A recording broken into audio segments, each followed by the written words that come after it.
સરખેજ ભારતી આશ્રમ વિવાદ વકર્યો છે ત્યારે સમાજનું દૂષણ કીર્તિ પટેલ રીઢો ગુનેગાર રામદાન ગઢવીના પોસ્ટર સાથે વિરોધ કરવામાં આવ્યો. કોળી સમાજ બંધ વિરુદ્ધ ગુસ્સી ટોક દાખલ કરવા માટે માંગ કરી છે.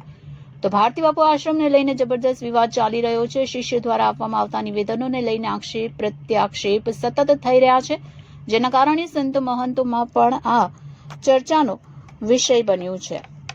ત્યારે સુરતમાં કોળી સમાજ દ્વારા કીર્તિ પટેલ અને રામદાન ગઢવી વિરુદ્ધ મોરચો કાઢવામાં આવ્યો હતો. પોલીસ કમિશનર કચેરી ખાતે મોરચો કાઢીને આવેદનપત્ર પાઠવવામાં આવ્યું હતું. ઋષિ ભારતી બાપુ વિરુદ્ધ અભદ્ર ટિપ્પણી કરવા બદલ કાર્યવાહી કરવા માંગ કરવામાં આવી છે.